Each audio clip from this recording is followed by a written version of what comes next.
for being here, and I'm just honored to join all of you. Diane, I want to start with you. We've seen these words, InCharge, all over today. You passed them on all the signs coming into this beautiful space, but I know that they're not just a sort of slogan or a logo to you. I know they really mean something, and I wonder if you could just define for all of us, what does it mean to you to actually be in charge of your personal Well, actually, I think you life? missed the beginning because everybody else heard when I said it, but I'm happy to repeat it. But before anything... What have you learned today about being in charge? Okay. Oh, well, that's a great thing. First of all, when we talked about hope, and I was pretty depressed yesterday, and waking up this morning, I had a bad fall, I'm achy everywhere, I'm so depressed about what's going on in the world. And then you come here, and you listen to all these women, and I think it lifted us all. And I think that hope is this. So I'm very grateful, very happy that we've done this, and the other, can I say something that has nothing to do with it, but it's a little trick because I've lived so long. I have a trick, and because they're all talking about, how do we deal with men and so on. So when you have a difficult situation with a man, the trick is think of him as a little boy. Not difficult sometimes. No, but think of him as a little boy. Like, think of talking to him like you talk to your son, a small son. And that will make you slightly more seductive. It's like sometimes I used to sit next to a really boring man at a dinner party, and I said, what am I going to do? And the trick was always, make him talk about his mother. So when you deal with men that you don't like and this and that, just think of him as a little boy. That will be helpful. That's it. I'm sorry. That is an excellent. I'm sorry, I didn't answer the question. That's okay. I wanted to get that. You did. That's how you put yourself in charge in that situation. Tricks right now. We need tricks for seduction. Yes, okay, well maybe later in the panel we're going to get to seduction tricks from either of you if you have anything to share. Tina, the question I wanted to ask you is, I don't want to say reinvented yourself because it's been you the whole time, but you've had this succession of absolutely amazing jobs, right? Vanity Fair, The New Yorker, Talk, Women in the World, and you're doing your Substack. How do you know, what is the thing in your head that tells you time to do the next thing? Well, I have a very, very short attention. Impatience is the thing. I'm not a good steward. I like to be in on the berth. I like to have a mission, saving things. Absolutely, flat out. It's a mission. It's mission impossible. That's what really gets my juices going. And once it's achieved, I start to kind of, my attention starts to wander. So that's really all it is, which is that I love to be in on the creation, and I also feel when the creation is done, it's time for me to move. What are you enjoying about doing the Substack right now? I am really enjoying the Substack. I mean, they came after me to write it. It took them about it. I was very annoyed. I kept on dithering and saying I didn't really want to do it, and that was fearful to me because the idea of not having an editor, a structure, a whole thing, awaiting the copy, as it were, was so foreign to me. But I've actually come to find it very, very interesting and fun because it's such a direct connection to the reader. It's more direct than anything you can have. And they do these great sort of stats which you can look at all the time, which tells you exactly how many subscribers you've got, how much, the graph, the whole thing. And you can think, oh my gosh, I was out at DBS this afternoon and I made, $1,500. There's something actually rather gratifying. It's like gambling. I had a little flutter this afternoon. Gambling with the power of your brain. My sentences, seduced a few people into subscribing. So I'm actually enjoying it a great deal, and I do think that the Substack is also, on the kind of cutting edge of where we are all going. I really wouldn't want to have at this point a column in a publication. Right. And like this new world of voices, all these voices sort of clamoring away and having a say, and they're all on Substack, it seems. So Yeah, I'm having a fun time with it, actually. And by the way, word to the wise in the audience, if you have not read Vanity Fair Diaries, which is Tina's obviously a diary of her time as editor there, you have to read it. It's really, I want to see the movie of that one. Ms. Tina, sticking with this idea of kind of reinvention, you know, you've done so many things. You've been a designer, a businesswoman, a mentor, a mother to 3 daughters because you've raised Kelly Roland as well. When you look back at that, what has been kind of the through line to you? Like, what is the consistent sort of Ms. Tina thing that has gone through all of that? I think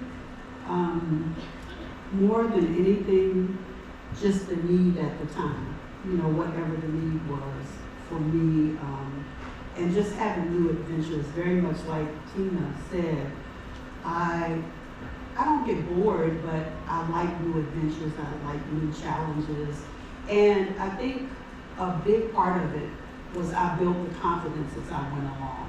You know, I didn't start off very confident. I think with you know, I was doing the girls' hair, and then I started doing costumes out of the need. And as I did things, I became more confident. And I was like, oh, you did a pretty good job on that. And so I think I just grew. And I think the later in life it becomes, the more I really don't feel the pressure to prove anything to anyone. And I feel really free to just be myself and do what I want to do. And, you know, not worried so much about, you know, I had this philosophy that I would never do anything to embarrass my kids. That was one of my main goals. So I'm like, I'm going to stay in the background, I'm going to be quiet, and, you know, and I did that for many, many years. And something about turning 60 that I just said, no, I'm just to the point where I'm going to do me. And not worry about, you know, what the world has to say. They're grown now, and you know, they got to do their thing, and I got to do mine. So yeah, that's wonderful, and I love that that happened when you turned 60. So, you know, we were talking before about the idea of matriarchs, and I know you mentioned, Ms. Tina, that you writing a book. I know it's not out yet, so we won't get that much into it, but this idea of matriarchy really resonates with you, right? Absolutely. You know, I was a sort of rebellious young woman, and when I had kids, I say all the time that I said, you know, this is one thing I'm not going to screw up. I'm going to put everything I have into it and try to get it right. And I did, and you know, Tina and I were having a very interesting talk outside, and she brought something to my attention, that women who have good relationships with their mothers, they become their confidant, and they become their shield, and you know, you said Conciliary. which is like their lawyer.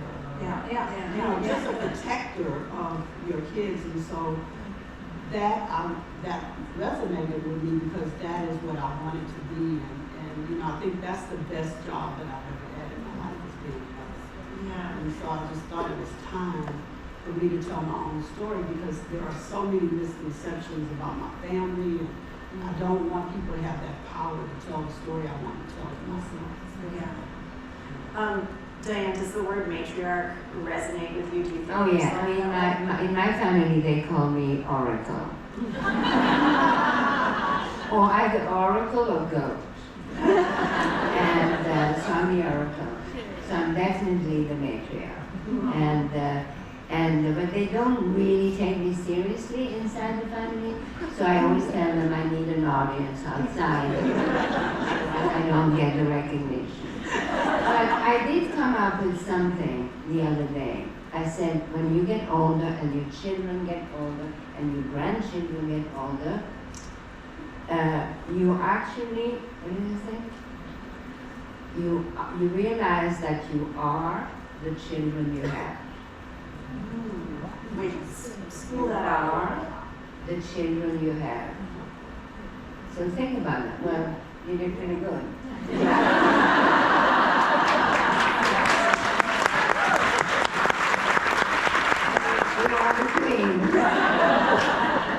Anyway, so yeah, but you know, about reinvention, since I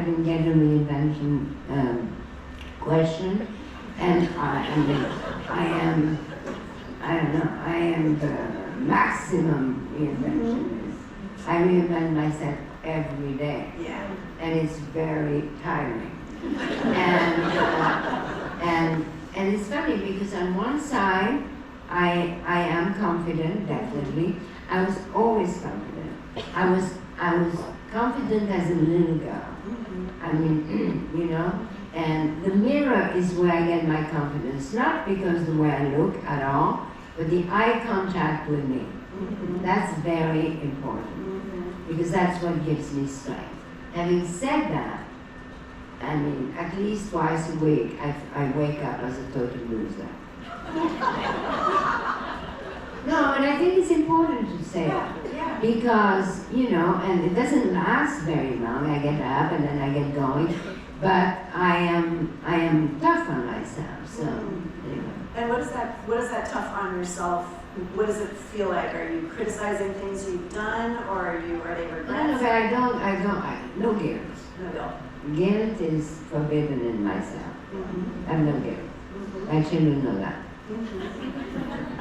One of those things. What did I say? About what you're feeling when you're waking up. When I feel like it, because I just, but then I charge myself. But the point is, I think the most important thing, which is, I say that all the time, is really that you are true to yourself, that you're hard on yourself, that you're also loving to yourself. And at the end, I really trust myself first. I have a loving family, I have a really loving husband, but at the end, the person that gives me the most strength is me. I don't know if everybody in the audience has seen the wonderful documentary made about Diane. The moment when you climb into the sink, folding yourself, I can't possibly recreate it because I'm not flexible enough, but you know. I do try, actually. Yeah. She It's a cries. very unpleasant experience. At any rate, I love that visual of you really looking into your own eyes. Tina Brown, that idea of kind of discovering yourself more, or kind of, you know, crossing the I don't really care what other people think bridge that Miss Tina was talking about getting to when she was 60. I don't know if I sense that you ever did care what people thought, but did you find your sense of self changing? Definitely feeling that. I think you're right about 60. Definitely since then, I've cared less and less about what other people think, actually. And I've been allowed to be more myself. I think I spent a long time, you know, when I was sort of in my earlier editing phase, kind of like trying to kind of be a buttoned up, you know, common ass editor, and sort of putting on that carapace and that armor of, you know, dressing and all the rest of it. And now I really don't care. You know, I really don't. And it's a very nice feeling, actually. It's a very good feeling. But I do strongly feel that relationships with one's mothers are so important. I was enormously close to my mother. We were the absolute sort of besties. And I'm enormously close to my own daughter. And that relationship with my daughter Izzy is such a sustaining thing for me. And, you know, we were just talking, as Tina said, because I strongly feel that, you know, Beyonce, at any rate, you know, the relationship with her is obviously, she's her lockbox, you know, the sense of loyalty and never going to sell you out, and particularly if you're a very famous person, you never trust anybody. And I always felt the great difference between, for instance, Princess Diana and Kate Middleton is that Kate Middleton is really close to her mother. Her mother has all her secrets. And so you never hear anything about Kate Middleton that she doesn't want to have with someone. She doesn't have to confide in the butler, the hairdresser. Her mother is her confidant. Whereas with Princess Diana, you know, she had a terrible relationship with her mother and her whole family, and she ended up sort of yakking to all these different people, all of whom sort of sold her out. So it's an interesting thing, that the kind of shield that a mother can be, and it's the greatest gift, of course, that you can give to your children. If you can be that person. Not always lucky to have that. Yeah, that's such an interesting I observation. actually probably passed down in those, and I just don't know how, you know, I really feel for that myself. Ms. Tina, you were talking before about, being afraid to embarrass your children and how, you kind of let go of that. What are the things that you feel your daughters have learned from you? Like, what are the, you obviously were there for them in a really profound way. What do you think that they kind of absorbed from you that you see in that now? I think that they absorb many things. One is just family comes first. Your children and your husband should come first. In my case, especially my children. And I think that they learn to be strong and resilient through hard times. Because I've had many, many hard times since I was a child. And what else? I think just to actually be their true selves and not to be fake or phony. That's been something that I've been preaching to them since they were little kids. I felt like I was always authentically myself, but there were things that I just didn't feel that great about. And I think also just to keep some things close, like you said, not to tell your business, not to be too, talkative about your personal things and your family's business, which is where me not wanting to embarrass my kids or say anything or give anything away was really important. I think those things are some things that I know that I'm really proud of as mothers, and that they kept their, certain level of privacy about them. Diane, I wanted to ask you, and then I want to ask one last question of all of you. But Diane, you were talking before about being depressed these days and just sort of the state of the world, and then coming here and hearing from these women and this incredible sense of hope. You've mentored so many extraordinary women in fashion, but in global politics, all of these different areas over the last decades. What do you feel women bring to the world stage that is particular to them as women?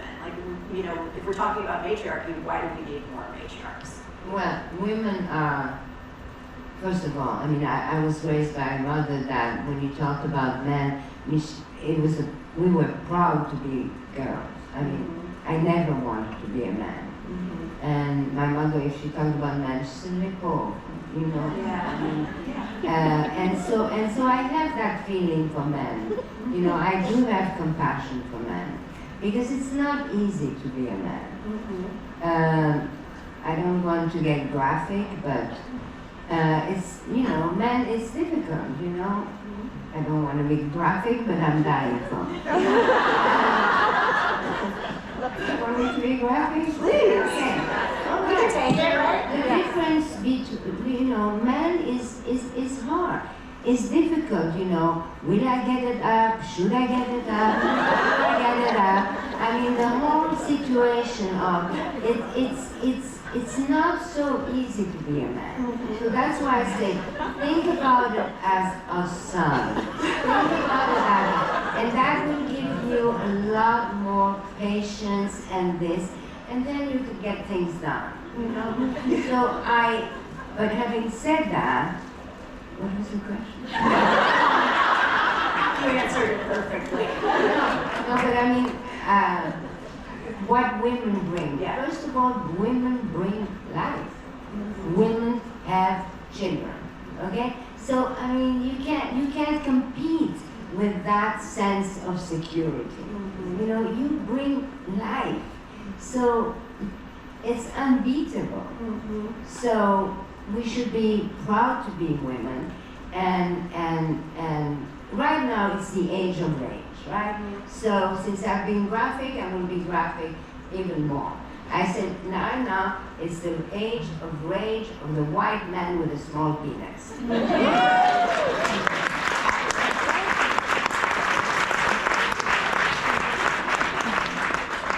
maybe we need a little less of that, and a little more of something else. Well, I want to just ask each one of you, it's just tragic that we have to wrap up, but apparently we do. And feel free to throw in, by the way, if either of you have any seduction tricks, since Diane has told us about imagining men as little boys. If either of you have any of those you want to share, and then we'll go to the last question. I mean, I just think, I'm afraid you just have to let them talk and listen as if you're calling it and totally fascinating. The less you say, actually, the more they're going to think you're amazing. I mean, here's an example, which is someone I know whose wife, it was really far gone with Alzheimer's. I mean, he was really nice. He says he always took her out to dinner. So he always sat next to her, because he was kind. And they went to a dinner party, and the host separated them. And so, oh my God, his wife, who really was completely vacant at that point, was sat next to a major CEO. At the end of the evening, this man came up and said, "What a fascinating woman." He put me next to her. She was just incredible. I mean, who is this woman? And it's like she literally was like gone. But it didn't matter to him. He talked to her right. Oh, God. Well, we were talking about how the relationship with your daughter really shapes them and is really important. And I have a philosophy. If I meet a man, and I'm 71, so the odds of that is kind of slim, but if I do, and he tells me that he had a terrible relationship with his mother, I am running. So that's just a tidbit for you guys, because it's not a good thing when they don't like their mothers, they don't really like you. That's absolutely right. And you're probably carrying that insecurity all through your life. So, quick speed round last question.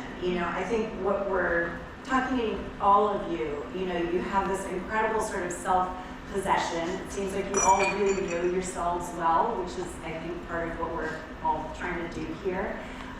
Is there anything that you would tell the women in the audience and the men in the audience about how do you get there a little sooner? Like, is there anything that you wish you had known that that might have kind of in some way expedited just like where you are now? Because I think we're all, that's sort of what we're going for. Diane has an All right. What I wanted, since I'm the oldest person here, I will tell you that aging is great. And because aging is living. So I've lived the longest of you all. And so enjoy the day and enjoy every day. And don't be, this aging thing is ridiculous. And so that's what I want to tell you. And the longer you live, the better it is actually, because you have more experiences, more souvenirs, you see your children aging, your grandchildren becoming grown up, and it's wonderful. So that's what I would say. Aging is great. Doesn't look good. And that's why you should take a lot of pictures when you're young. I think for me, if I had anything that I could tell my younger self, it would be that that it's not always the best thing to not be bold with yourself. I think I could have been a lot bolder when I was younger about myself. I was bold about everybody else around me. I big up them all the time, but I think I would have been a voice of telling myself that you are really fabulous, and you don't have to hide or dumb that down. Live out loud. Yeah.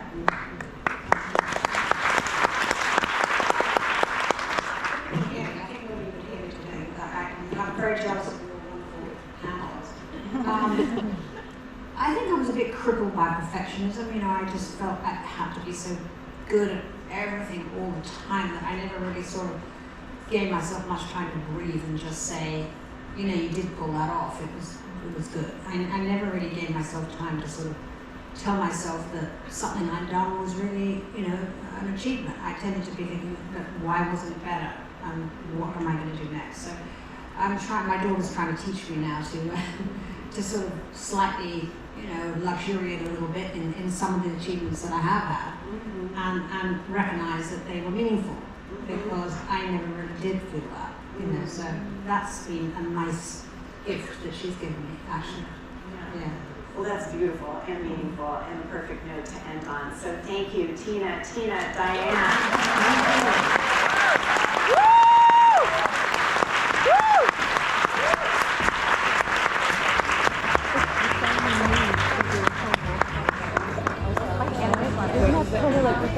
Yeah, it's okay, exactly.